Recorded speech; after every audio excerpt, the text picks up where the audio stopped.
Hey everyone, shout out to everybody in the chat. Lord have mercy. This light and this hair is just not cooperating. Welcome everybody. Thank you for being here. Shout out to everybody. Can everybody hear me? Let me know. Let me know. Hold up, y'all. I have this light like right under me, so I probably need to get rid of it. Hey everybody, you made it. You made it. You made it. You guys. Thank you for being here. Oh my god. Nat's like, "Rabbit, fix your damn hair." I know, Nat, sorry. Look at it. See? I'm gonna shave this. I really am. Listen. I'm due for a new haircut. I really am. I want to get some highlights. I want to do something because the gray is coming out. And even though I love the gray, I don't have a problem with it. But you know, I still want to get carded. You know what I'm saying? I still want to get carded. I don't want to look too old. And look at these bags. Anyways, let me be done. Let me be done. This is why I should have been like an avatar. Sushi just well, thank you for being here. Thank you. I'm finally back here on a live and I've been so busy this week. It's been a crazy week for me too. Daily. Um, it's been crazy. Thank you, love. You're letting yours hair. Oh, B tip. Listen, I'm thinking about the mullet. I'm thinking about a mullet. I really am. I really, really, really think I could totally rock it. Whatever. Hey, Pika, welcome. Michelle B, welcome. Oh my gosh, everybody. Vic is in the house. Thank you for being here, Cash. Oh, Bo, welcome. I love Samantha. Welcome. Who else? Ooh, excuse me. You guys can hear me. I'm still under the weather, but I'm still here. Cynthia, do you like that new? Oh, we gonna listen. I've been testing out new backgrounds. I just don't want it to be like so distracting that it takes away from the content. But yeah, hey Kate, welcome. Erica, welcome. Thank you for being here. Oki's in the house. Welcome, welcome. All right. You told me not Margot. Maggie? Maggie? Can I call you Maggie? Hey grandma. Let me know. Is it I don't want to say Margot because there's a whole different name, right? Maggie. Let me know. Grandma's in the house. Let me see. Sushi, Daleen, Cynthia, thank you. Who else is in the house? Ooh, I'm getting better. Hey, Christy B, can you guys hear me? I know, right? Girl, it's the sinuses. I've been draining them and draining them. It's been great. I have my moments. I want to grow it out too, but I want to do like there's this really good looking woman online who like she's all gray hair and she's gorgeous and she just decided to go all platinum. I was like, I totally want to do that. Like I want to totally do that. You know what I'm saying? Just go all platinum. Mullets are cool. See, Cash, I could do a mullet. I could. But yeah, there I forgot her name. Thank you, thank you. Margot's right, right. See, I remember. Thank you, love. Thank you. Who else is in the house? Rose, welcome. Queen Bella, thank you for being here. It's Margot. See, I remember. Oh my God, it's Margot, right? Not Maggie. See, I'll get there. I promise you, I'll get there. Thanks for reminding me to streak over the like button. Thank you guys. She keeps me on top of it. You don't even know. I have some pretty awesome mods. They keep me on top. Hey, Tinkle Tits. Hope you're doing well. Hey, beautiful messy ball. Welcome. All right. Let's get it together, you guys. Robin, I know, right? A wasabi? Oof, that'll give me heartburn. Oh, are you? I'm at the Thora the Explorer stage of my growth there. You're funny. You're funny. Anyways, let's get it together. I was waiting for people to get in here so we can review this. Now, let me tell you something. I was like reviewing this. I had done a pre-recorded on this already.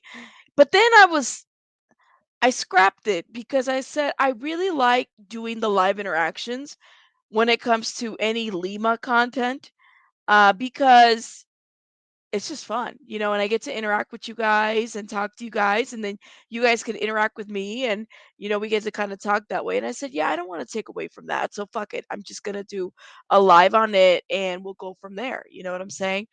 But yeah, you ready? So this like, let's go. All right, cool. Let me tell you why this is even more important and imperative. Okay, so I was doing some searching And it's interesting because we have some updates, right? Especially in California. The law updates the definition for those eligible for conservatorship to include people who are unable to provide for their personal safety or necessary medical needs in addition to food, clothing, or shelter due to either severe substance use order or severe mental illness. So I think that this is a definition that we kind of have to keep in mind as when you watch some of the Meet Kevin and where we're at right now with the homelessness and whatnot and potential changes to the law and whatnot. I mean, it's interesting, but I wanted to bring some just thought to it, some conversations to it. Y'all let me know what you think in the comments about it. Let me put this little fair use banner in here. Yeah, yeah, right. Thank you so much, Oklahoma. Tell them to hit the like button. Thank you, love. Um, mm, right. Can you imagine all the people Lima could hurt by these things that have not been dug up? Definitely showing their doubt. Eh? Girl, I mean, now we're going to use our words, and I'm going to start by saying this.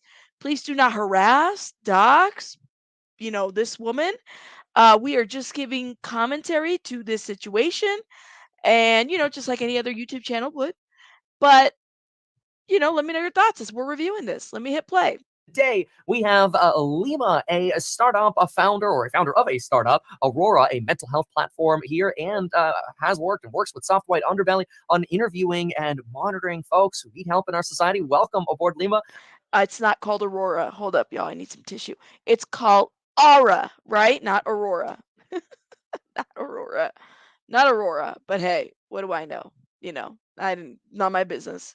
Hopefully, I introduced you perfectly. But if I messed anything up, let me know. But I just want to say I'm so happy to have you here, and I'm so excited to talk about homelessness in California and fixing California.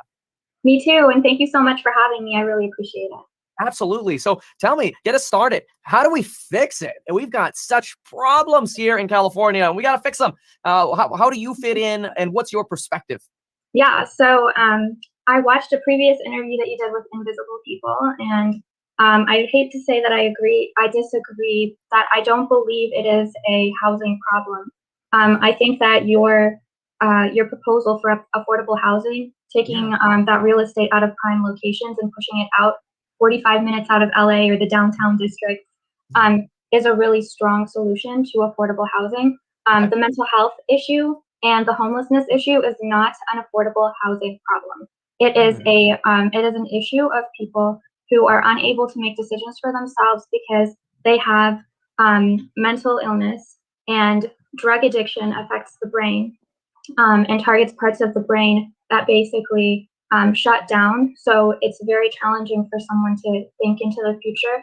One of the very last interviews I did on Mark's channel, Soft White Underbelly, was really talking about the brain of someone who is addicted to drugs or alcohol. And basically, if you look up a SPECT image of somebody's brain, what you're going to see is that there's going to be a bunch of little holes in those images. And I'm waiting for her to drop some sites of where she's getting these numbers. She said it's not an affordable housing issue. Okay? It is a mental health and problem issue. Okay. Hey, Cheeks. Not right. Where are the stats? Where are the stats? Where what allowed you to come to that conclusion? Now, okay, I'm sure, and I don't have the solution for this, even as someone who has worked in, the things that I've done in my field and whatnot, right? I don't have the solutions. I don't know what they are. I don't think that, I almost feel like she's saying, well, if somebody who has, I mean, do people with mental health, I have ADHD, right? Every once in a while I get, depression, self things, those things, right? And it dysregulates me at times. A lot of people in the chat could probably attest to that and say, yeah, I kind of suffer from this and that and the other. But I also own a home. or a car or I have a roof over my head, it doesn't mean that it takes away. Everybody, this is why it's not an all in one encompassing situation, right? It's not they're drug addicts problem. It's not just that, right? There's other variant factors to keep in mind. Those images show is that's not actual holes in your brain. It basically shows where blood flow does not go and where brain activity is. And so the first parts of the brain to turn off when someone's abusing drugs or alcohol is the prefrontal cortex. And that part is responsible for logic. It's responsible for planning for the future. It's responsible for empathy. It's responsible for impulse control. So and then the other two parts that turn off are the pleasure centers in the side of the brain, so left and right hemisphere. You don't get any brain activity, any blood flow to those parts of the brain. Girl, like, are you reading from Wikipedia? Not only are we going to talk about financial situations, but we're also going to talk about the prefrontal cortex and whatnot. Thank you, Vic. I love what you just said. It's not a spectrum. It's not a spectrum, not one size fits all. So that's what she said. I just. So what ends up. And by the way, this is the first 3 minutes of this interview. So it's like, Lord have mercy, let me get a pen and pencil and take some notes. Happening is those are the parts responsible for motivation. And the only motivation comes from is when those parts are turned on, which is drugs or alcohol, whatever is going to release that dopamine, because the brain can no longer release it on its own.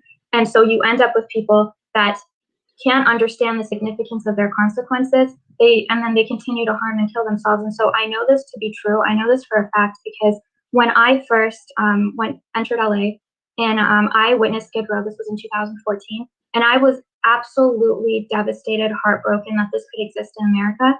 And I thought to myself, how could this possibly exist? These people probably just don't know where to find help. So I was going to do this thing, which I was going to call a week on Skid Row, and basically film myself homeless for a week. And I spoke to a police officer who works on Skid Row about it, and he said, absolutely do not do that, because the rate of rape that happens for women in the first 24 hours while homeless is 100%, but it's actually higher because it happens multiple times by multiple people in the first 24 hours. And so he told me, don't film what it's like to be homeless because you will regret it, but instead go volunteer. So I started volunteering at the LA Mission, and I became very passionate about it. And one of the biggest things that I noticed is on Skid Row, it's a square block. And so in each of these blocks, in each of the corners, you have these massive buildings, which are homeless shelters. So as soon as you enter, help is right there. It's not that people don't know where to find help. It's the fact that people will not go inside to get help. And again, if you scan their brains, you're going to understand that they can't make those decisions to seek help because they're so inundated with drug seeking and their addiction, because that's just the only thing that they know of how to survive. And so imagine being a woman homeless, raped multiple times on a daily basis, being abused. You don't want to go in and get help and talk to a counselor and tell them that your problems. You just want to feel better right now. And then you keep digging a bigger and bigger hole for yourself because a lot of these people really gave up on themselves. And the people that did end up there, like if I were to end up there, and I've had struggles where I have had nowhere to go. Whoa. Girl, what? A lot of these people, if you end up in there, and I've also, did she just, and I've also, hold up, wait a minute, back it up, Linda. Sign up for a program, or you can sign up and stay for one night and not even commit to being clean. But there is a way out. These people just don't want. It's not that they don't want to make the decision; they don't know how to make the decision. So when I would be volunteering at the Los Angeles Mission, we would serve seconds and we would serve thirds of the food because we had so much food and so little people coming in, and people are just outside starving. And it was really tragic.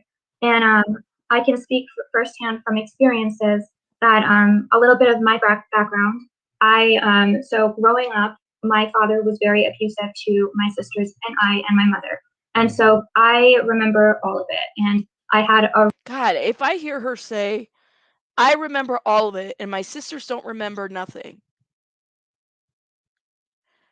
I remember all of it and my sisters don't remember nothing. My goodness. I feel like I've watched way too much of her that I'm like, Lord have mercy. I remember all of it. My sisters remember nothing. Nothing.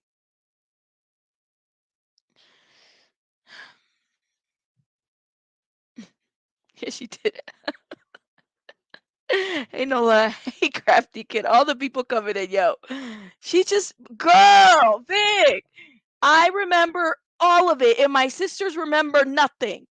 This guy has not gotten anywhere. Girl, Valerie, he's like, uh-huh, uh-huh. He's probably like, what the fuck, Mark Leda, did you refer me to right now? What the hell is this? Right, Night Charm. What? The internet goes out at some point in this interview. Just saying. Just saying. She knows what her sisters remember and don't remember. Right. So it's like, it's funny because she tells the story of her sisters. Not only does she tell the story of her sisters, but she also discredits her sisters, right? Like, it's her version of that. And it leaves everybody wondering, like, what the fuck is going on? It is. Do you see it? But and I hear you, but like, I can't. I'm just like side eyeing, and I'm looking at Kevin. And he's just like, what the fuck? What the fuck? I was a very angry child. I had a lot of problems. I did the standard hanging out with the wrong people, getting in trouble, dot, dot, dot. And then I turned Oh, my she hang out with the wrong people, yo. She hung out. She was that girl. She was that girl. That girl that hung out with the wrong people. You know what it means when you hang out with the wrong people? You're not around the right people. That's what happens. You hang out with the wrong people. You're not around with the right people.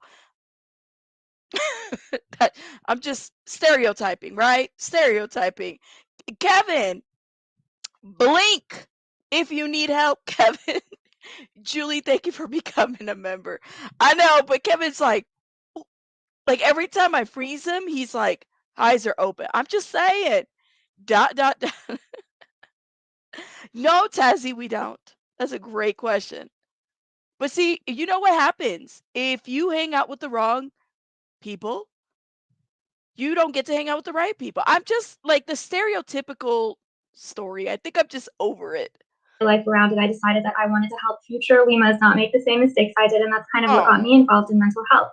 On the other hand, my sisters, who were identical twins, had a very successful YouTube channel, Dahlia and Dia. They were doing really well. They were very popular. They were actresses, moved to LA, and they had no recollection of the trauma. So they've never gotten in trouble. They were straight A students, were on all the sports teams, and suddenly in their mid-20s, they started to hear voices and they didn't know what was going on, and they went to seek a medical professional, mental health professional, instead of sharing it with myself and my mom, because that's basically what people are told to do. The stigma is don't let people judge you, but go get help. So they went and they got help, and the therapist, basically psychiatrist, asked them, how are you feeling? They didn't know how to describe it, so they did it best they could. just to let you guys know, this is just 7 minutes in.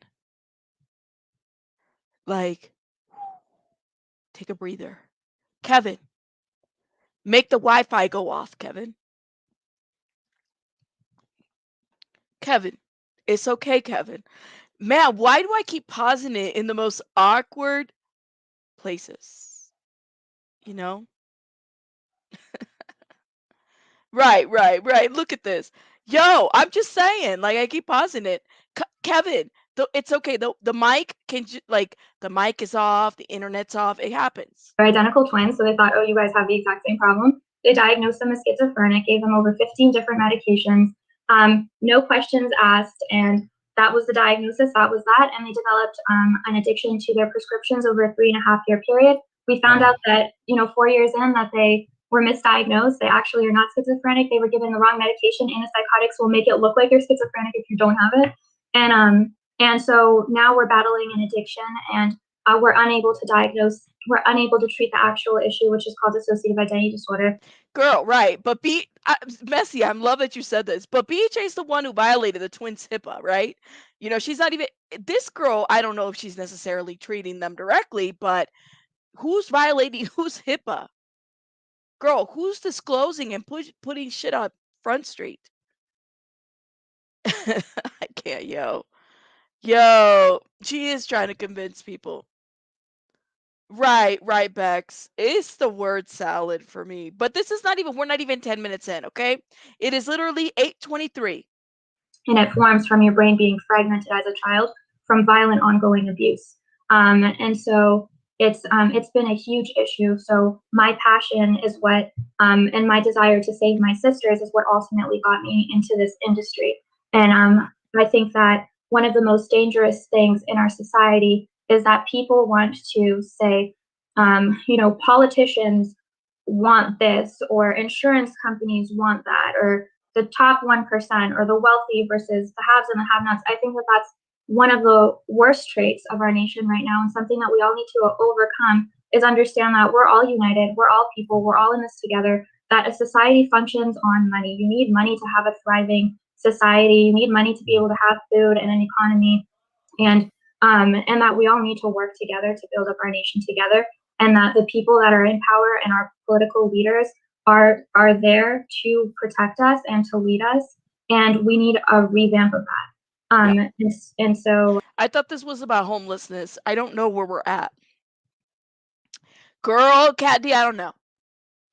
I don't know. I, Lindsay, girl, or what? Like, are we still talking about homelessness?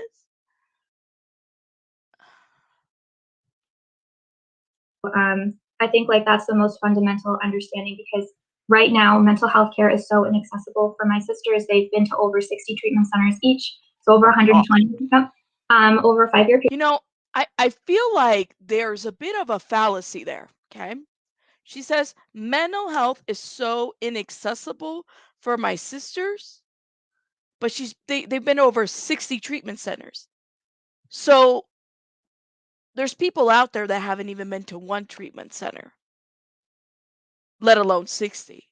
So clearly, it's not that they don't have access to it. There's a difference between finding the right treatment and following through with that and making sure that people are, following through and whatnot in their treatment plan. And then there's people that just clearly don't have access to services because A, there's a financial situation going on. B, whatever else might, prevent them from going, say, to the clinic or whatever. There's a difference. If you've been to over 60 treatment centers, I don't think that this is an issue of inaccessibility. I'm just saying. There's people that have not even been to one treatment center because they don't have the sources or the resources for it, right? Just saying.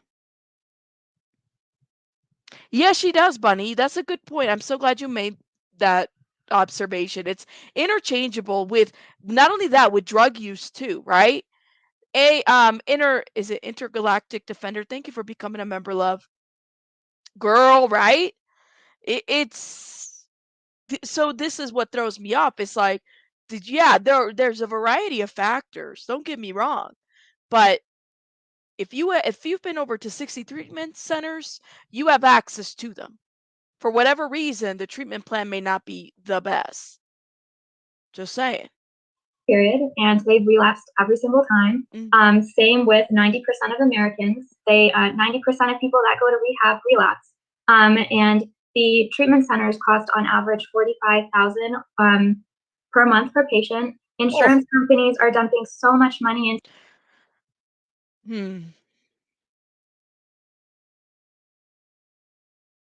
Had to cough, excuse me. Where are the stats? Where are you getting your numbers at? Where is this coming from? This, but they refuse to cover more than 30 days of treatment. Most people have been using or self-medicating, and self-medicating doesn't have to be drugs or alcohol. It could be high-risk behaviors. It can be gambling. It can be self-harm. It can be overeating or restricting food. It comes in a lot of different forms, but I think the key factor is that most people have been doing this way of feeling better, this method of coping for 15 years or more, and then you expect 30 days of what's covered by insurance to fix 15 years of behavior. That's not going to happen, which is a relapse rate. So then a lot of people blame it on insurance companies. Why are they not paying a year or more? And so, what Aura, what my startup is all about is treating mental health like physical health. And so there is a law. It's called the Mental Health Parity and Addiction Equality Act. And so it's a law that that is put there for insurance companies, that they have to treat mental health like physical health and cover it the same. They do not do that. And the reason for that is because it's not really enforced and it's so costly for them. So instead of pointing the finger at insurance companies or insurance companies pointing the finger at treatment centers and saying, well, your failure rate is 90%, and then treatment centers going back, well, it's 90% because you only covered 30 days, and we're just fighting back and forth. And then people will say, well, the politicians and the government and people are not putting money where it needs to be, and we need to stop pointing fingers, and we just need to restructure and reset. So it's a very, very, very costly. But then what was the petition about? Didn't she write like a petition like, "Dear Mr. President, change.org, something, something. We ask you to please um, change the insurance companies," or some shit like that. I can't remember what the petition was at. I did I sped it up to 1.25.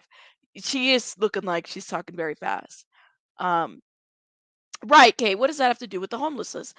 So is everybody hmm, I mean, that's an interesting idea, right? Because people are thinking that if is being homeless a choice? Are people choosing to be homeless? So the way I'm gonna put my Lima hat for a minute. That's gonna hurt my head, but I'm gonna try. Okay, I'm gonna play the devil's advocate for a minute. Okay, I'm gonna pretend I'm Lima, and I'm not doing a voiceover or anything like that. But her idea is she in 2014, 15, 16, whatever, whatever. She says she went to Skid Row and she says she observed like people trying to help people in Skid Row, and some people wouldn't walk in there because they were scared, whatever. You all fill in the blank, right? So in that experience, she kind of concluded that because people don't want help, people need to be forced to be helped, right? And not only that, it's it's the insurance fault. Whose fault is it, right? Whose fault is it?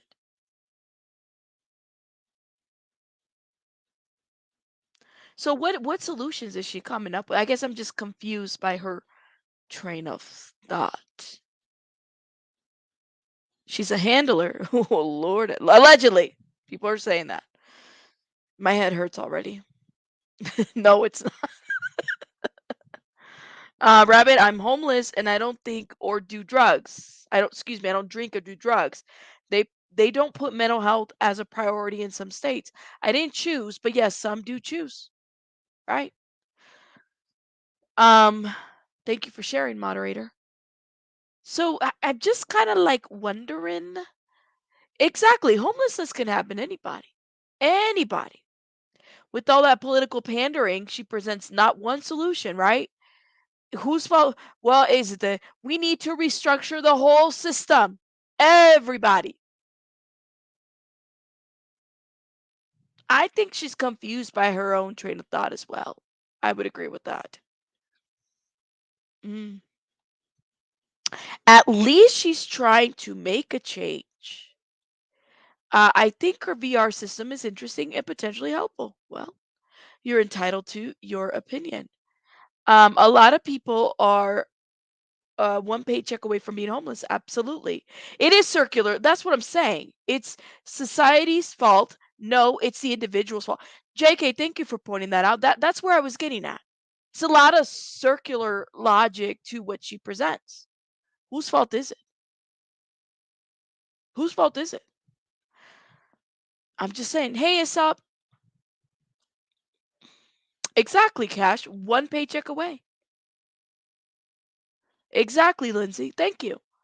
If you give it if you look at it in a universal, a lot of us are one paycheck away from being homeless. Unless you're Oprah, I don't know, but a lot of us are. We just don't have it like that, right? So it's I think it's better to internalize that, and then maybe by doing that, we're able to kind of connect with folks a little bit different, right? You know? Thank you for becoming a member, love. Shout out to Glow. Thank you for becoming a member. But this is Jake. I'm glad you said that because it is a lot of circular logic that I'm seeing. Concerns for his remaining brain cells that haven't already dried up. Tried. Listen, he did grunt or like say something earlier. He did say something. because these people need 24-hour supervision. They need professionals talking to them. They need to work through a lot of traumas. It's a devastatingly difficult job to deal with people that are hurting themselves and that might necessarily hate you when you show up at work in the beginning because they don't want the help. And so what we need to do is we need to really identify where are the issues and how can we reassess this. And so what we've identified with Aura is the problem is that they're not getting enough days. So 30 days is not enough. But at the same time, it's very expensive. And it's not very expensive because these treatment centers are trying to make a ton of money, and some of them are. But the ones that do want to provide help, it's just an expensive process. A lot of people are working at these facilities, and these patients need a lot of care. So what we need is we need to start monitoring and tracking patient progress and holding a bar to the mental health industry so that we can show that patients are not relapsing. So if insurance companies spend a little bit more money now for longer term treatment, they save billions in relapses down the line. And it's about incentivizing them because they are companies at the end of the day. We need to incentivize them. And we also need to incentivize our healthcare workers and treatment centers to do the best job they possibly can with each of these patients by holding the bar up. And so that's what Aura does is how do you know someone's getting better if you don't have metrics to measure? And imagine if you went to a doctor. But she hasn't had metrics, excuse me, to measure. I haven't heard of her share any metrics. Like, I'm just looking at all these interviews that have been presented and what metrics has she had where, damn, here's a success story. We know of a story that wasn't very successful, but we don't have a lot of metrics, right? What metrics does Aura have, or what have they shown? When is this going to be presented so that people can actually review? I don't know. Right. So is this like a future image project? I don't know. You want to know what energy drink she's on? Who, me or her? Because I have a little black energy, blackberry water squirter thing. Um, and she has zero success stories, right? Well, do we really know if he's really there or is it just recording that side? You talk about Kevin? Kevin is just his job is to say uh-huh, uh-huh, maybe. I don't know. And Yeah. you said, Yeah, he said yeah. I think my leg is broken, and I told you I'm not a doctor, but if I were, and I told you, on a scale of 1 to 10, Kevin, how do you feel? And you tell me, well, I guess a 7, and I tell you, oh, I don't think it's broken. I think it's probably just fractured. Here's this medication, and if it gets worse in 2 weeks, come back and we'll put a cast on it. And that's exactly how we treat your brain. Wow. So Wait, the what? fundamental aspect of all of this is treating mental illness like physical illness, tracking Hold up. She measure. said what? And imagine if you went to a doctor and you said, I think my leg is broken, and I told you I'm not a doctor, but if I were, and I told you, on a scale of 1 to 10, Kevin, how do you feel? And you tell me, well, I guess a 7, and I tell you, oh, I don't think it's broken. I think it's probably just fractured. Here's this medication, and if it gets worse in 2 weeks, come back and we'll put a cast on it. And that's exactly how we treat your brain. Girl, no. Typically there's an X-ray. Typically, like they have to. I mean, I have never broken a bone, thank God, but haven't had loved ones that have broken bones. It's never just like, well, it looks like a fracture. No, there's typically an X-ray. There's typically like, you go. At least that what I have seen. What fucking doctor are you going to, girl?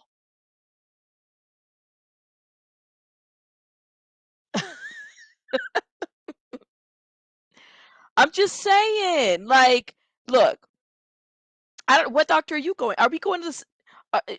Where are you finding your doctors? And this is interesting because she does say that, crafty kid. Let me tell you this. The concept is this. I think what she's trying to say, and I'll say it the way I've heard it, and it makes sense.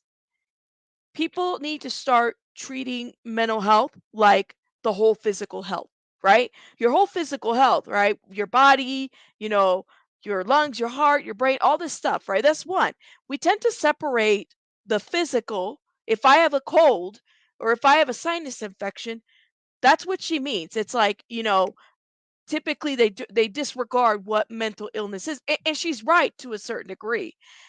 We need to start acting like if I am depressed and I can't get out of bed for a couple weeks, that is also part of my physical health, right? That there is no division. So some of that does make sense. It does. But the division of it, like the way she's putting it, yeah, comprehensive. Thank you for saying that. A comprehensive wellness, all inclusive. I get her spiel on that because I've heard it before. Completely get it. If you're struggling with depression, clinical depression, right? That's hard. That is just as a broken bone. I get that. But let me tell you something. Having seen some broken bones, I don't think they just tell you it's a fracture when it's a broken bone. Like, let's just stop this shit. You know what I'm saying? Let's stop the what is it? What's the word? The somehow everything is minimized. No, it's not always like that. I guess I don't know. How many times have y'all gone to the doctor with a broken bone and they tell you it's a fracture? Unless they overlooked it, I mean, damn, like that is some ish, right? That is some ish. Let me see what you guys are saying in the comments. Hold up, y'all. I thought I saw an interesting comment. What scared me is the fact that she has worked with the military. Ooh, I don't know. What she really seems to like the idea about her homelessness is mind-boggling. Right, Cadiz, she kind of said I was almost there. Did I hear that correctly too? I heard her say that, like I was almost there. I don't know what she meant by that. What does she mean by she was almost there? Because that's a lot of Americans. A lot of we're kind of there, right? Some of us are like we said, living paycheck to paycheck. But when she said that, I said, "What do you mean by that? Can you further elaborate, love?" That's kind of where I was at. Oh, I missed the comment. What you guys said. The reason she really goes off on a tangent is because Kevin is the first and only person to look concerned and listening. Never had that before. Not even with no jumper. Come on now. No jumper, man. That guy's a trip. I'm just saying. That guy's a trip. All right, hold up. Um, Let me see what you guys are saying. I just wanted to see. One sec.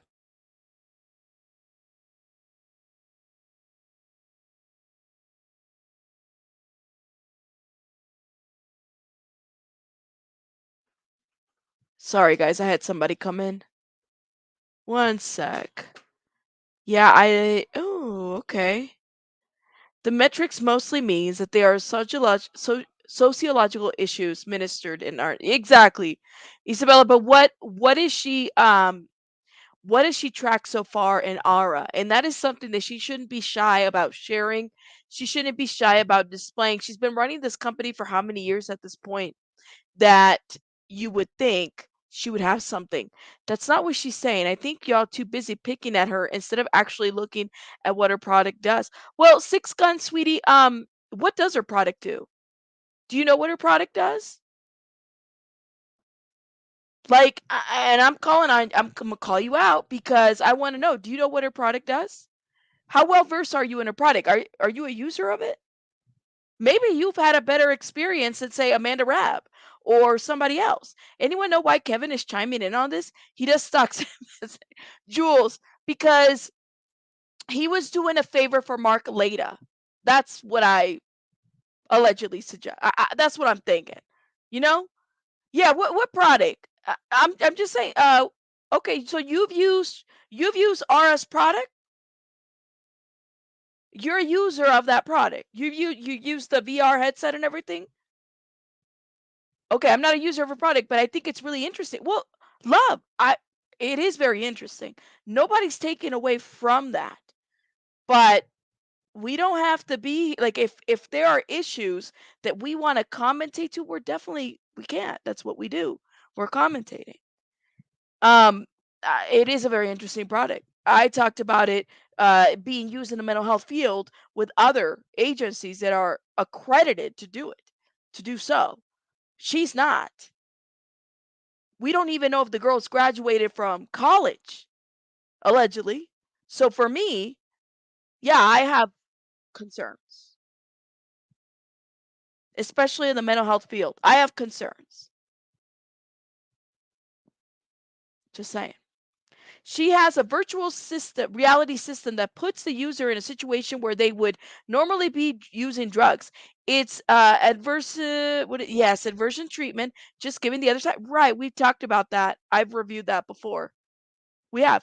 But I'm just saying there's nothing wrong.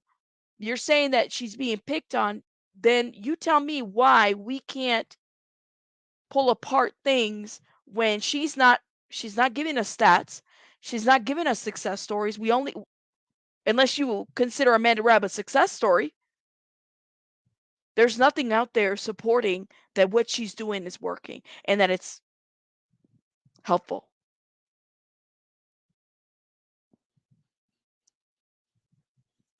Thank you. If it's not a product, she's putting up a facade. I have concerns about some people who are creating mental health therapy who does not. Vic, thank you. We don't even know if this girl has had a degree to even do that.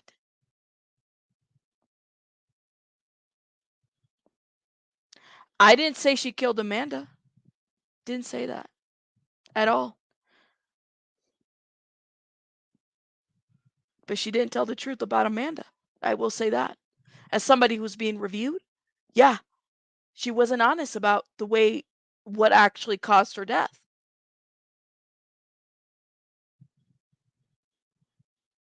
I don't know. But listen, if you find her stuff interesting, the website is up there.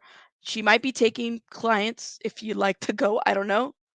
I'm just saying. Did y'all not Google her? Well, y'all heavily implied it. Well, who heavily implied what? I, I'm just, listen. I live. I live. Oh Jesus, girl, no. I know, right? Big. Listen, Six Gun Sweetie. What's her name? Hold up, y'all. Yeah, Six Gun Sweetie. I'm gonna need you to pump your brakes a little bit, okay? We're giving commentary now. If you here to defend Lima, that's fine, yo. If you use her products, good for you. Good for you. I don't know what to tell you. That she or her product was involved in Amanda's death. Okay. Listen, I don't know. I can't speak to something I wasn't there. You know what I'm saying? I wasn't there. Oh, I'm starting to think you kind of wanted the chat to come after you, girl. You figure this out. You figure this out. Let's keep reviewing.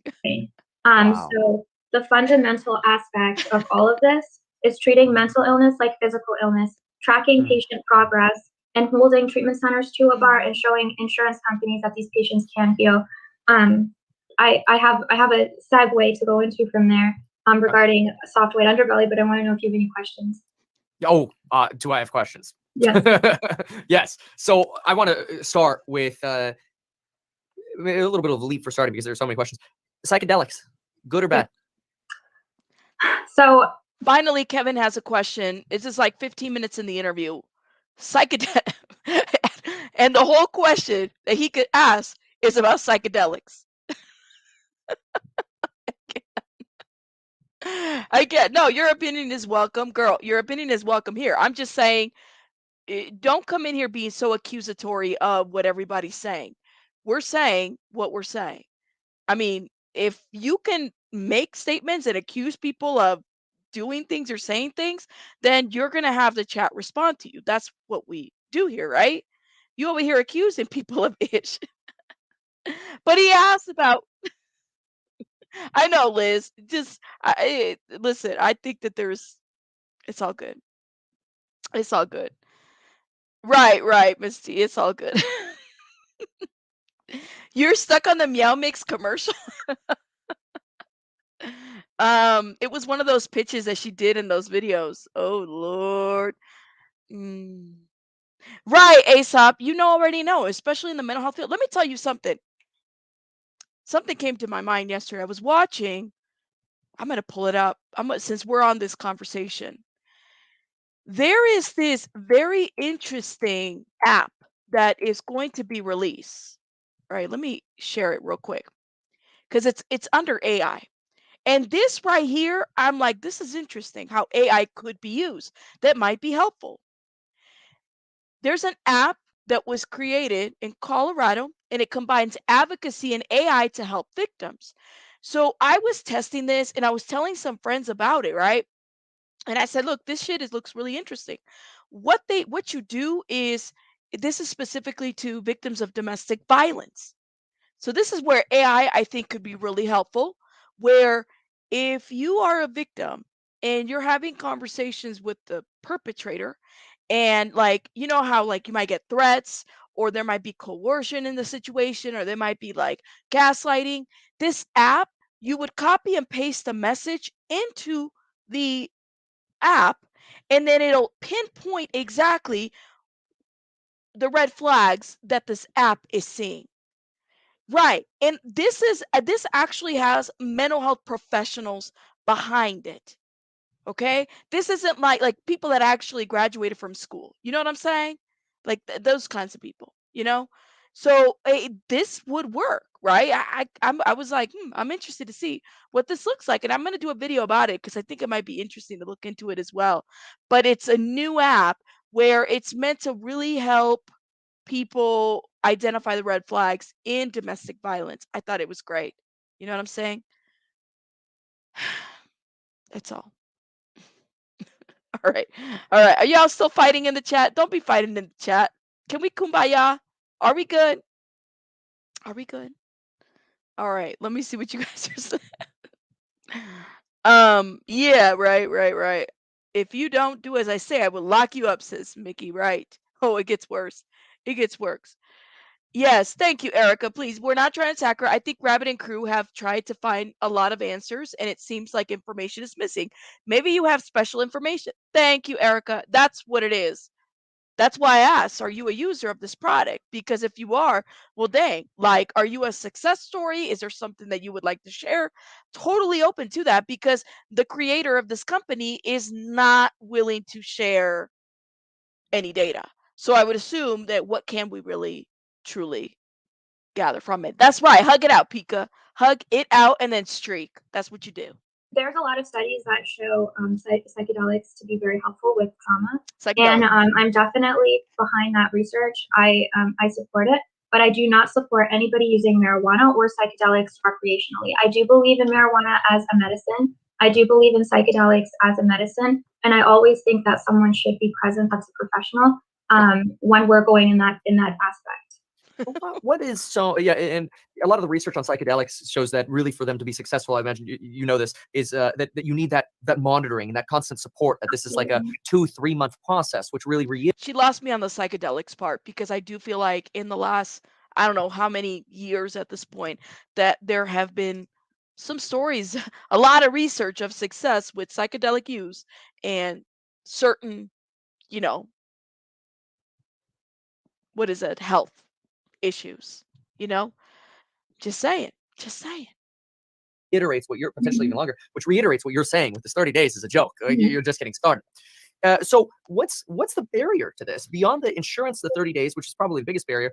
Is it why is it so expensive? Is it because the people who need help are not centralized? Like if they were all in one place, can this be done cheaper? Or is it because everything's so scattered? Are there privacy issues with monitoring patients? Tell me about those things. Are you referring to treatment in general or psychedelics?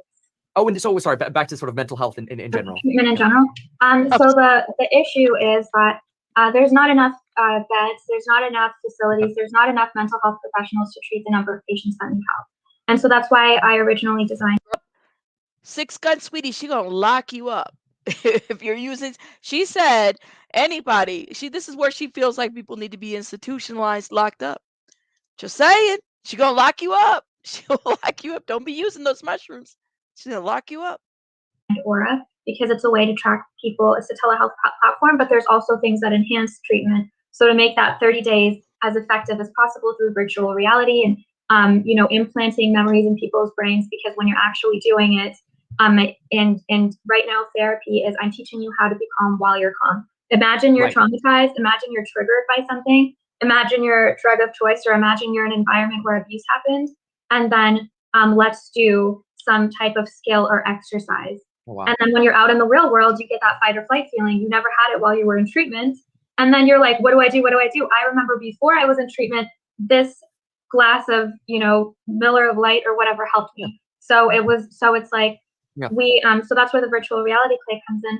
But in terms of the current crisis that we're facing, treatment centers are state-funded facilities, like Medicare, Medi-Cal, something that's typically covered by insurance, is very backed up. So you're waitlisted for a bed. Someone that's suicidal and is like, I have a drug addiction, I'm finally ready to get help, and you tell them, okay, we'll put you on a wait list. That person might change their mind tomorrow. Wait.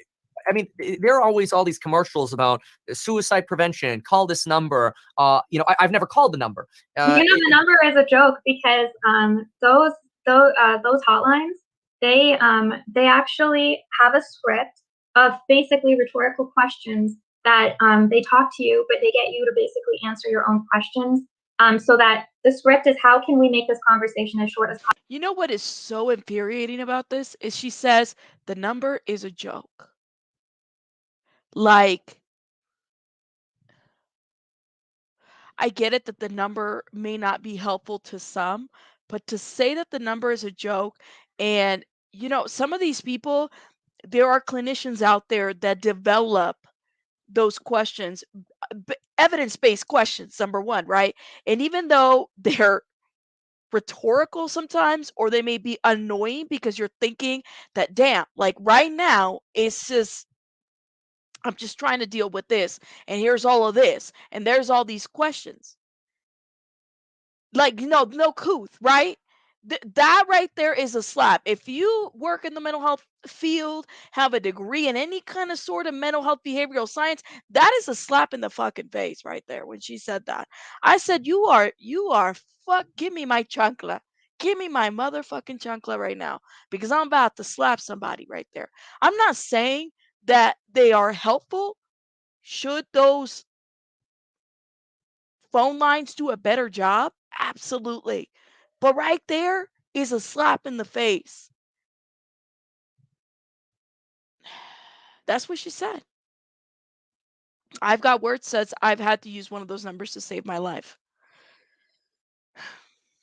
No couth. Definitely no couth. I could not, like, the courage that it takes for people to pick up the line, pick up the phone, and just dial that line. You know what I'm saying? And my hope is that, and I really truly hope that whatever happens in that conversation, that they're able, that this person on that other end is able to, like, say, hey, okay, like, there's I don't need to do this. There is a solution to this. There is a solution to the season. But to say that, and then Mr. Meet Kevin, you are a channel with a gazillion followers, to see that people actually watch this and that you're standing behind, or at least you didn't edit out this portion of this interview, is pretty effed up. You know what I'm saying? That's just crazy. That is crazy. Thank you, love. Possible, so that we can answer as many phone calls as possible. So you're rewarded for the shorter phone calls. No. Like McDonald's. How quickly can you get the microwave order done? Basically, but it's because so many people are calling in, and so they also have policies in place where they don't answer the same person twice. A lot of these people want to just talk to somebody. So so they just want to go on and on and on. But if you respond to them in kind of a rhetorical way, and you kind of, so there's like, And she's never worked in one. I mean, I've seen her resume. I've never seen in her resume that that she's ever worked at a hotline to even say that. Some of these hotlines are backed up too, you guys. This shit gets real.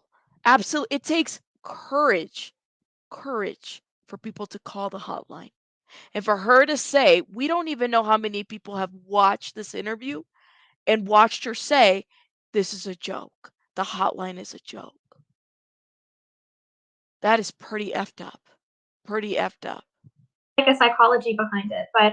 But yeah, they're not meant to. A lot of the stuff that we really have in place right now is not meant to solve the problem. It's meant to just be a band-aid. And so we've got the state funded facilities. Those ones you can go to and it's covered, and all of a sudden They're waitlisted. They're waitlisted. How And long? then you've got the private, they go anywhere from like a week to 4 months. Oh, Yeah, so it's is that nationally or California? it's nationally, but it's also internationally. Like we're looking into Australia right now. We're forming some partnerships for Aura, and a lot of they're waitlisted, so they have healthcare similar to Canada. So it's free healthcare. Mm. And then they also have private pay facilities like we have in the U.S. and so does Canada. But basically, the healthcare facilities that are covered are waitlisted for months. So people will go to Thailand. It's called medical tourism. They'll go to Thailand to cash pay for treatment there because it's cheaper. And Okay, listen, I don't know too many people. This is where I get like, and where are the stats? How many people, maybe you guys, I have 230 plus people in this chat. Can you guys tell me if you know of somebody that went to Thailand for mental health services or treatment or substance abuse treatment for medical tourism? Can somebody tell me in the chat if you know of, if you do, that'd be awesome. Yeah, I'm trying to like, this is the problem that I have when I review Lima is that I try to go back, like I'm trying to pull from what she says to understand what she has in her back when she says this. Hey, nonsense. When she puts this out there, like who goes to Thailand? I don't have friends. Listen, I don't got friends that go to Thailand for mental health treatment. That listen now, now I've heard of people going to Thailand for plastic surgery, for dental work, but never for mental health services. Right? Nonsense. Who? Where the hell are you getting your information, love? That's my problem with the girl. It really is. Where's she getting her info? I'm all right. Look, I don't want to go crazy here. Okay, let me do a really quick poll, and let me pause this real quick. Let's see. Let me do a little quick poll. I have a friend or know someone that went to Thailand for mental health treatment. Yes or no? And there is no in between because it's not a maybe. All right. Go vote. Now, if I got some poll trolls in here that are going to say yes, I'm going to be like, what? All right. Hold up. Let me see this. Everybody should be vote. I don't know people that go to Thailand for mental health treatment. Okay. Thailand for yoga retreats and wellness treatment, but not mental health. Okay. What about substance use? Right. Woo. Kraken, that's a good question. Do you think she's confusing that a lot of calls are outsourced to the Philippines? Is that I don't but see, I don't when it comes to mental health services, I've never heard of any outsourcing to another country when it comes like especially a suicide hotline. I'm thinking of the Boys Town, which is one of the oldest ones, the Boys Town National Hotline. That's an older one, right? Or a suicide prevention line. None of that shit is at least I don't think it's outsourced. That would be crazy. Now your insurance company, your credit card, oh yeah, that shit's outsourced. I mean, you calling, the other side of the world, you calling Thailand when you're dealing with a creditor or whatever. I get that. But seriously, not Lima voted, Margot. Stop. You lying. Who voted yes? I don't like you guys. Let me know. Let me know. I got 80 votes and somebody said yes in there, or 84, 83 votes, 84 votes. 96% said no, and 4% said yes. Lima, stop voting, all right? Stop voting. Girl, no. I cannot. they can actually get in right away. So it's a huge problem internationally. Yeah, I'm just I saw a note that in California they have these mandated minimum or sort of maximum wait times to get an appointment. But I want to ask you, so if you go in, I think with an urgent care appointment or whatever, you still have to wait multiple business days. But you need like prior authorization from the insurance. I doubt somebody who's living on the street is able to get this prior authorization. So say you try to get an appointment at a provider. it seems like you're probably at least booking out. I think it's 15 business days Yeah. or 10 business days, something like that for mental health appointment. But what happens at that appointment? So is it okay? I mean, 10 business days is like 2 weeks. Yeah. So is that just like, okay, you Kevin, shame on you for not interviewing somebody in the mental health field with these questions. Seriously. came here and then you get referred to another program, which is yet on another wait list? Is it So all backed a lot up? of times there are like assessments. So Okay. if you call a place, they have to do an assessment. So for example, if you have a patient and that patient decided that they want to get treatment and that they have an addiction, and the family or the person calls the treatment center, usually it's the family that will do it, or a friend or someone, because it's very rare that they reach out for themselves and do the research. Again, there's so much going on that a lot of times people have trouble even sitting still. It doesn't even have to be an addiction, an eating disorder. Again, all of those parts of your brain are shut off because you're working on the survival factor, which is the center of the brain, Yeah. which is what's going to make me feel better right now. So even just sitting down and doing research is extremely triggering for people. So what ends up happening is they will call in for an assessment, and this assessment is to determine how is your condition and can this facility treat you. So if I call in and I tell them I have an addiction and I have self-harm tendencies, when was the last time I harmed myself? Because if it was pretty recent, I would be too severe of a case and they wouldn't accept me. Or if I have an eating disorder and they don't treat eating disorders, then they would deny me treatment. So that's what the purpose of the assessment is for. Basically, it's about doing your research and finding which facility is the right fit for you and for Like what your a condition. homeless person can't do this research. Mhm. Like you have mentioned yourself. I mean, maybe I do believe, even if like 60% of homelessness is due to economical reasons, I'm sure a lot of them do fall into the despair that you're talking about here. But at the very least, you certainly have 20-40% of individuals who do have these mental health issues. So for those issues specifically, honing in on that, how is society supposed to expect that somebody in despair, without love, without care, with mental health issues, either using drugs or alcohol or not, how is somebody like that supposed to be expected to get them through this essentially this triage system you're talking about? Yeah, that's why they're dying on the street. That's why we have such a crisis. There's no filter for them. There's a bunch of housing solutions that are going up in the tiny houses that they just put up in Hollywood, and all of these little incentives for where you can live.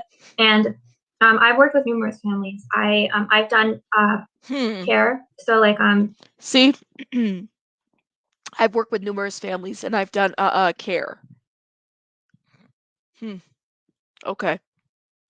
treatment management, treatment placement, treatment No degrees, no degrees, no degrees, or at least we have yet to see one.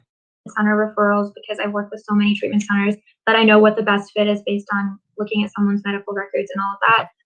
And so I can tell you that, you know, Girl, the internet stops working here. Like it stops. Lima, I think I may have lost you there. You did. Maybe in the comments. there we go. There we go. I see.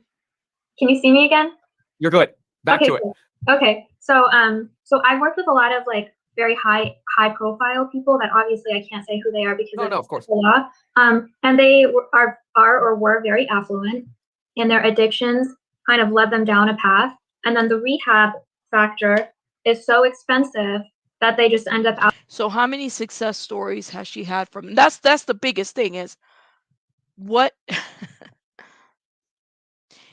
if you're in the mental health field, just like Aesop just said here, she said it perfectly. Um, it thrives in data, right? It thrives in data, it thrives in numbers, it thrives in showing you that people can be successful here, but she doesn't have data for it. I feel like she's like doing a job interview. You know what I'm saying? It's a bit of a job interview. Yeah, this is a mess. Absolutely, Kelly. It's a mess. It's for sure. Just saying. I don't know.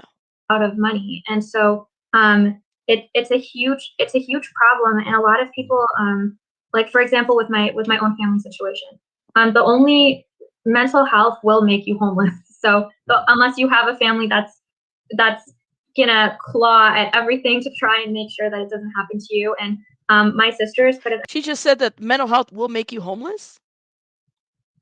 Did I just hear that? She said mental health will make you homeless. Damn. Oh man. My ADHD is really bad and I'm not medicated. I hope it doesn't make me homeless, but she said. I thought I heard that too. Am I the only one that heard that?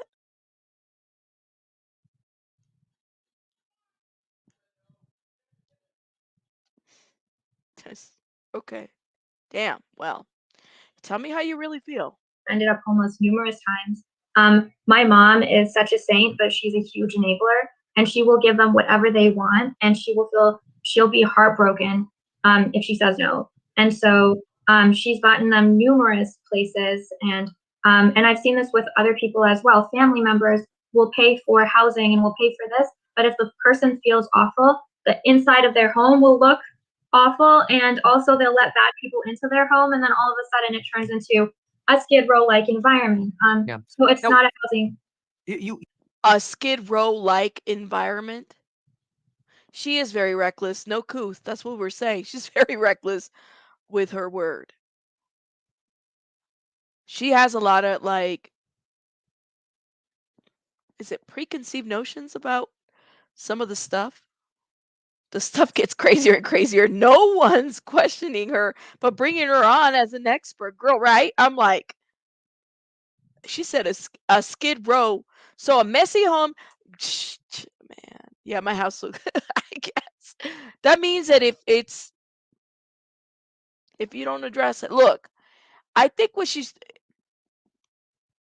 doesn't speak very well. I think that that's part of her issue. She tends to the way in which she puts things together just doesn't quite make sense. Yeah, she said that ASAP. Okay, right, Miss T. Right, Miss T. Lock me up. Um, and you have a clean home, girl. Look, when I if I were to understand what she's trying to say that, you know, we could put people into houses, but you're not really fixing the issue, which is the person, right? How can the person maintain a home? How can the person maintain a lifestyle or themselves? If they're not okay, a house is not going to fix everything.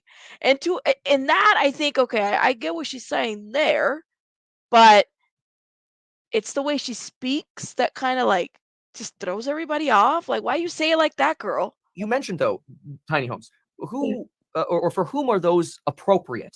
And what services are necessary in these communities? Because I think I think we can both agree with this. Homelessness is much more than a missing roof. It's much more than that. It's everything, right? It's schooling, it's the infrastructure, it's insurance, it's medical, it's mental health. Mhm. I mean, it's endless issues here. But what else beyond just getting a roof over somebody's head can be done? Can we centralize And I think Kevin is asking the right question here. I'll give him that. You get a cookie for that, Kevin. this mental Mhm. health? Like, for example, and then I'll let you answer here. One of the things you mentioned, I wrote this down. Here it is. One of the things you mentioned was that we have these long queues. There aren't enough beds. There's not enough room, and there are not enough mental health providers.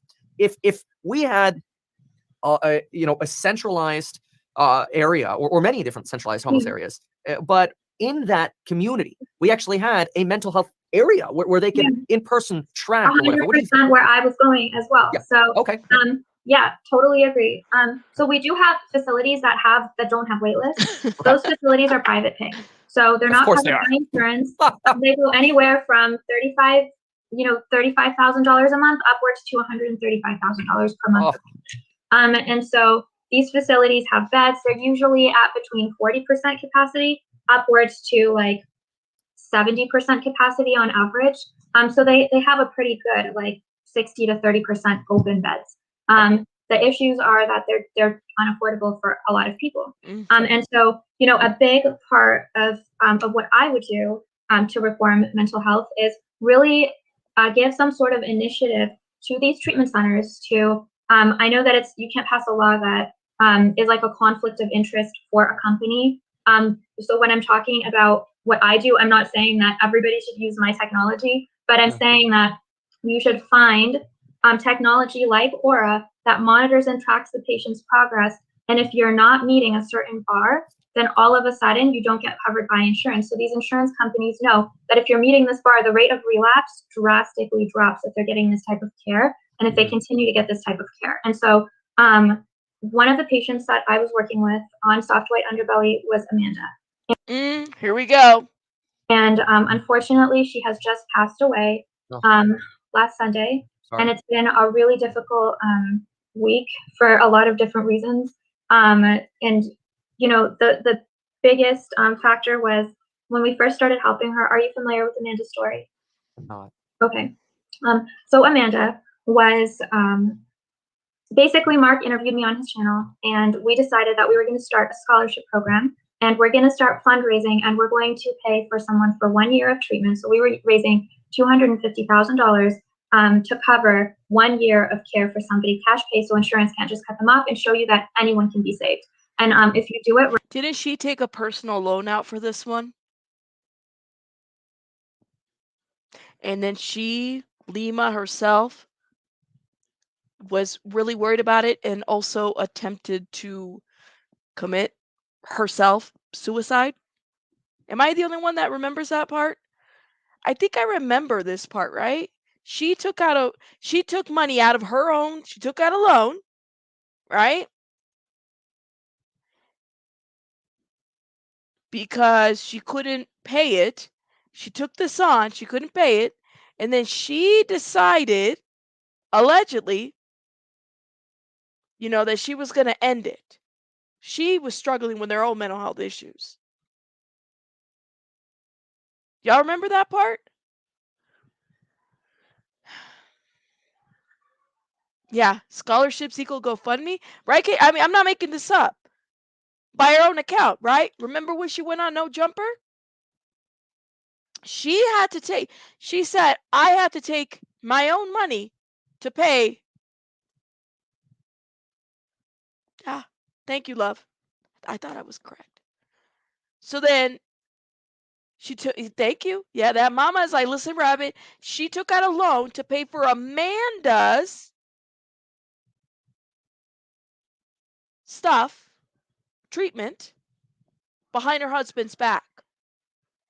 And then she herself tried to unalive. Oh Lord, yes, yes. YouTube is laying off on some of these words, by the way. Herself. And they also did a GoFundMe and raised some money on the soft white underbelly. None of her story adds up. Mm-hmm.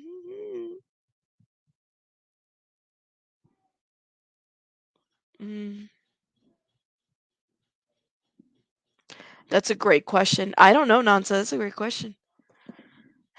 She used pledge and donated synonymously. She did. right, if you monitor their treatment, and they're not going to relapse. And so we basically asked the viewers to vote for who they wanted, and they voted for Amanda. And at the time, I had no idea who Amanda was. That's questionable. I looked her up on the channel, and That's questionable. when I saw her, I called Mark and I was like, she does not want help. Maybe we accept someone that wants help. Because there were a couple people that said, I'd love to go to treatment, but a lot of times people change their minds. And they don't complete programs because when you're at first, when you're detoxing, your brain is withdrawing, so you're going through a lot of physical pain, and then the next the next like week to 3 weeks is all you're super depressed, so your brain can't make those chemicals and produce. So for the first month of treatment, you're clean, but you're not benefiting from any therapy because your blood flow hasn't returned to those parts of the brain. They're not really functioning, and Okay, what does that have to do with Amanda? And Jay, the Great Alibi of 79. I think I said your name correctly. Thank you for becoming a member. Thank you, love. A lot of these people have malnutrition. There's a lot of physical issues that come with mental health, and so basically the first month they're super depressed, and then moving forward, they start to get better month by month. And so I told when I saw who Amanda was, she was in such severe condition that she had lost a drastic amount of weight. She wasn't making sense when she was talking in these interviews. She was violently beaten, so severely, and raped on the street multiple times, where she had lost most of her teeth. And when I got her, and she is the one that's okay. All of these disclosures that she's making, and she's the one signing the whatever for the court, right? And also behind some of the treatment stuff. A mental health professional would not go up on a channel disclosing any of that, even on soft white underbelly. You just wouldn't do that. You wouldn't do that. She may not be here anymore, but you wouldn't do that. Her face was deformed from the beatings, and she couldn't speak properly. I couldn't understand what she was saying. So I thought perhaps she had permanent brain damage. And when Mark told me that he had tried to take her to treatment, she became extremely violent in his car and tried to kick the windows out because she didn't want the help. She had just given up on herself. And then when when I spoke to him about it, we agreed that we were going to work with Amanda, because if we could prove that Amanda can get better, then no one can say otherwise. And so, Well, what other people besides Amanda? Let's just say that she had other success stories and Amanda just unfortunately passed away. What about other people? Right? Exactly. You have to respect people's privacy, especially in the field. What do I look like? I've worked with a lot of people. Y'all don't see me here talking about them, right? Some people I've seen out the street or I've seen out in the stores, they might recognize me, say hello, and that's it. But you will never hear me talk about anybody's stuff because I just don't do that. I don't. That is professional life that you separate from this. Even if I was able to get some type of a donation for somebody's treatment, you just don't do that. You don't. Right, right, right. Exactly. Can you exactly? Exactly. It's called integrity, right? Absolutely. basically, I worked with her family. I worked with her father. I got a court order. We forced her to go to treatment, and she made a miraculous recovery. She was such a superstar. A miraculous recovery is somebody who's out of treatment. She was still in treatment. I believe she died at the facility, if I remember correctly.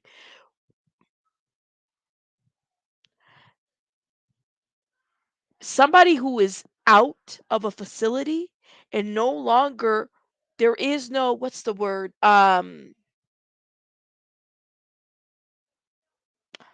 If there's no relapse and everything is planning out as successful, right? That would be a recovery, right? That would be like, damn, she got a job, she got an apartment, she's able to do it on her own, she's not using anymore, there has been no relapses, nothing like that. She was in treatment when she passed away. She died in treatment.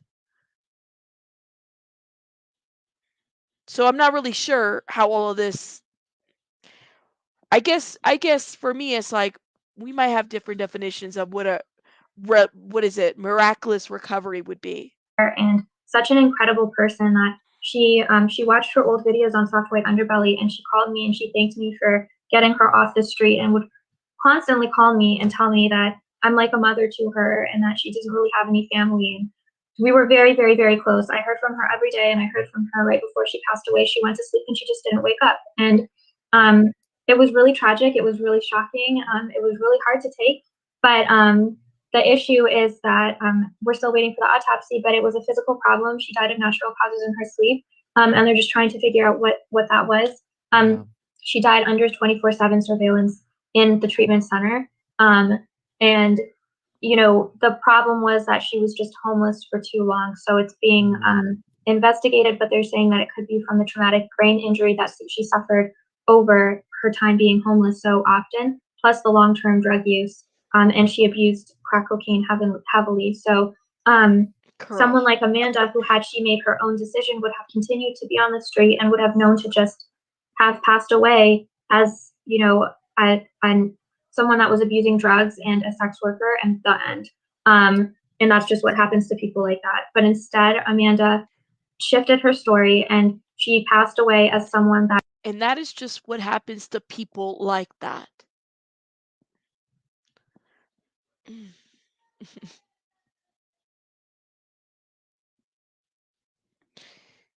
You know what's so crazy to me is that you would think somebody who has sisters that have gone through so many relapses and OD, as she has said, you would think that she would be able to like connect to that a little bit. Like I have family that are struggling with addiction, right? And I don't say, well, those people are struggling and this is what happens and this is how they die.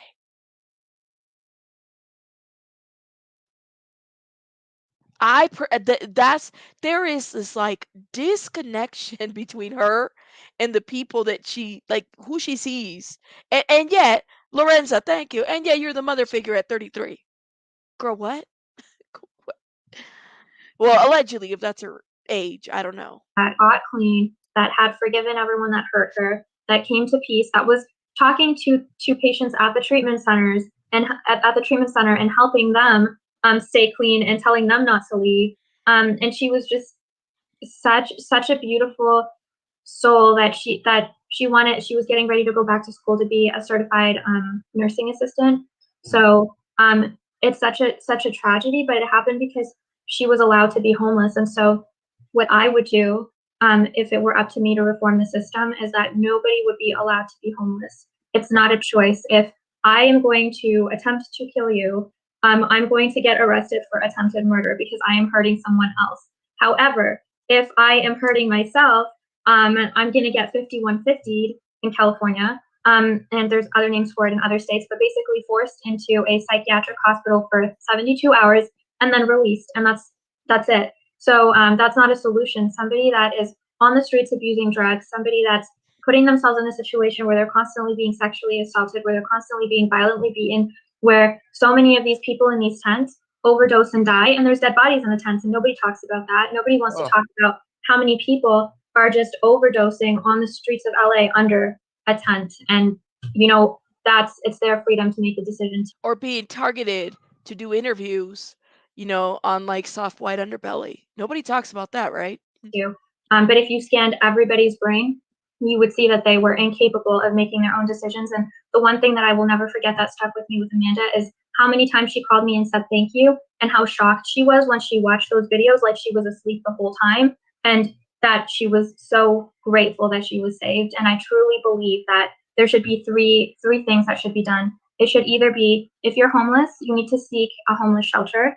So you have a place to stay. If you don't want to commit to a program, don't commit to a program, but you can go and sleep in a homeless shelter every night. No one should be sleeping out in the streets. It's not safe. It's not hygienic.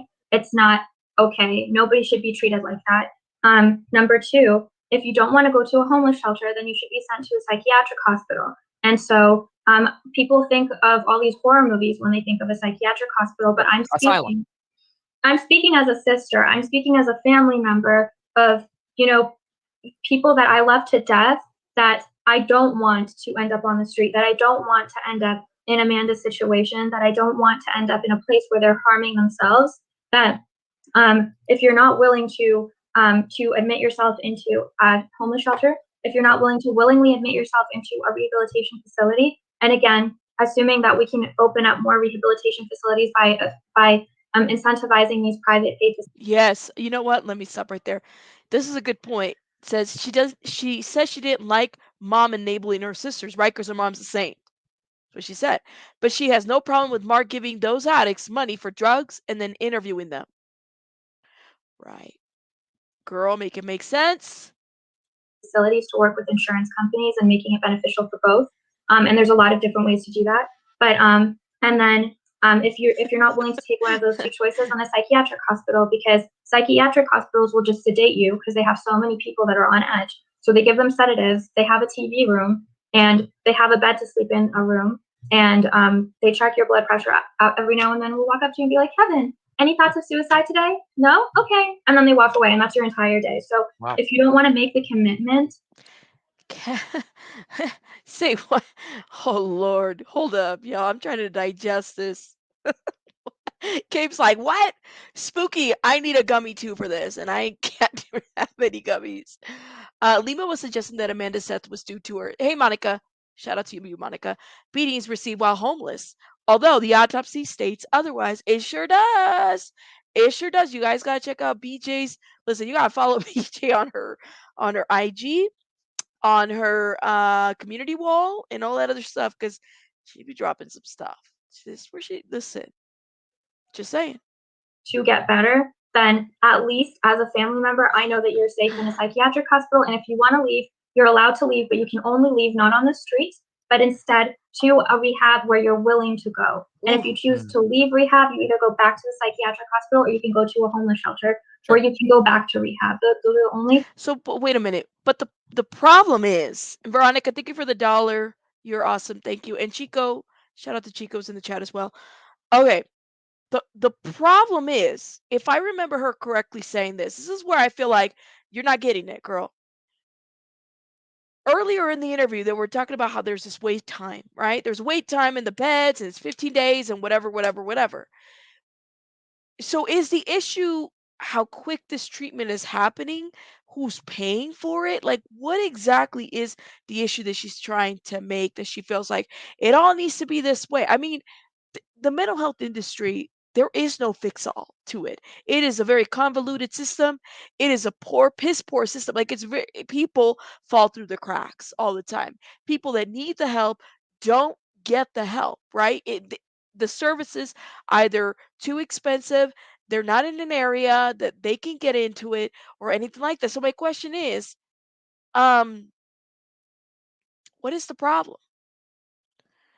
Is the solution is to make sure that everybody falls under this court order conservatorship for everybody, and that is going to minimize homelessness, which then goes back to this situation right here that we just pulled up, right? That the new laws, there's definition, there are updates.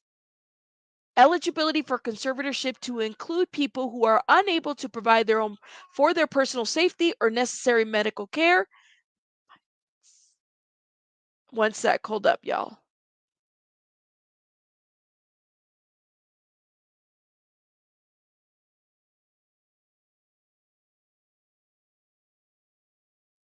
Sorry, guys, somebody came through.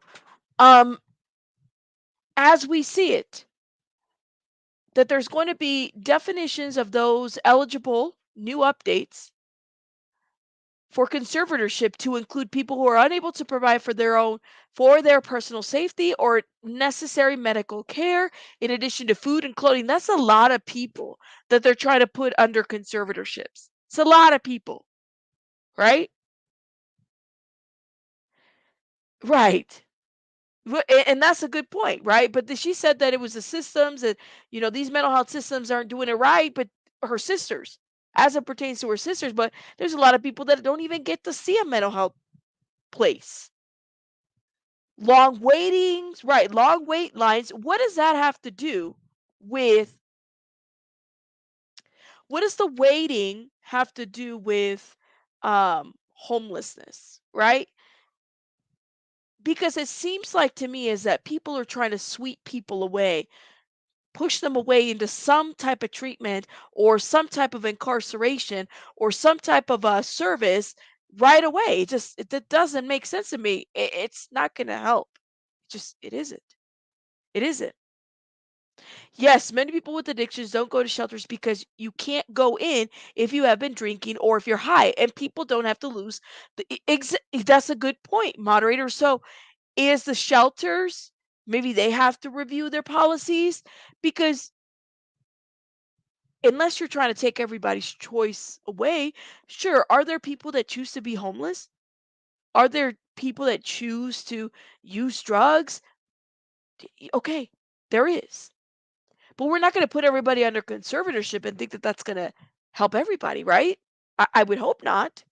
And if someone gets very violent, then they should be taken to jail and offered rehab. So right now, about 60% of people in jail are in there for substance-related issues, and roughly about 60% also have a diagnosed mental health condition, and about 20% of those have a severe mental health condition. And it's these kind of dangerous ideas and thoughts that create things like the Florida Shuffle, right?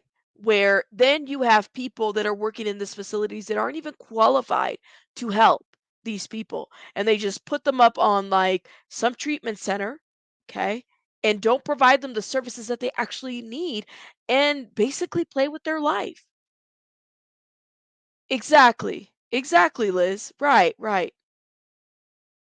There you go. This is a good point. I'm so glad you brought this up because I remember when I worked with a family who didn't even have like the vital docs. They didn't have the vital docs to get into the shelter. So what did we have to do? We got to go help them get a driver's license or an ID or whatever it may be so that they can be in a shelter. Okay? The shelters itself, they have their own, like moderator said, they have their own policies. Completely get it. But some of this is like you got to get realistic with what you're doing because otherwise, yeah, exactly. Otherwise, you're going to create systems like the Florida Shuffle. It's going to get worse, and you're incentivizing, and nobody is understanding the fact that are these people like even qualified? Is the counselor, the coach, or the house supervisor that this person is staying at, are they certified to actually work with this person, with these people that need, right?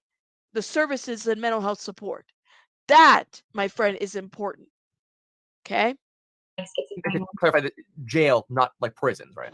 Jails and prisons. Okay, okay. Yeah. So I want to ask you, if what if, just as a hypothetical here, you had a field of, let's say, 4 football fields together, so 4 different football fields together, and this became an emergency shelter, and it had all 3, rehab section, a psychiatric section, and the homeless shelter, and maybe the homeless shelter portion Yeah. and the rehab center are connected. For example, maybe you have the tiny home community portion as the homeless shelter, right? And then over here you've got a place where you can exercise. There's a cafeteria. You can get 3 meals a day. Yeah. You get clothing. You're Yeah. safe. Nobody's beating anybody or raping anybody. And then you have those on-site mental health services. Is this something that would start solving problems if you had that? Absolutely. So what we have with the scholarship program that we started, which is still very small. The scholarship program, guys. The scholar. No, she doesn't. Nonsense. She doesn't. She doesn't know anything about dual diagnosis. Like you would think that somebody who's at least had some level of like you would know drugs and mental health dual diagnosis. What percentages are out? What does that look like out in the community? How many people are struggling with both? That would be a dual diagnosis, right? Some people need genuine help. Many choose certain paths. You can't force anyone to exactly. To many people out here to help, not waste help on those who want help themselves. I call BS, says moderator. I got the right vibe from the blue lady. Took a bit of a oh Lord.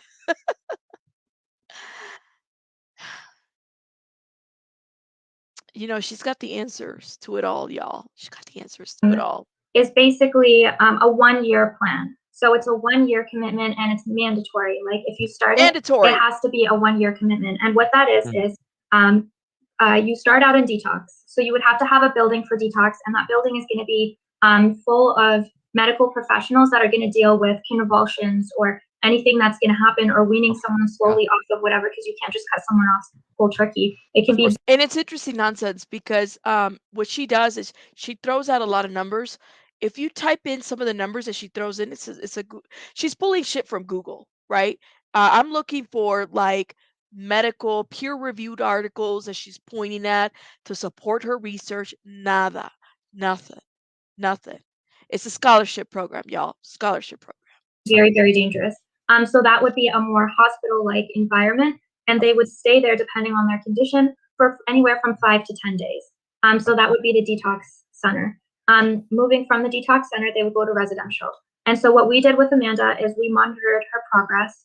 And so we have an application, and what our application does is it'll ask you questions daily. So it'll ask you, are you the same things that they'll ask you right now at treatment centers, like, are you having any thoughts of suicide or self-harm, or, we've got different questions from evidence-based scales.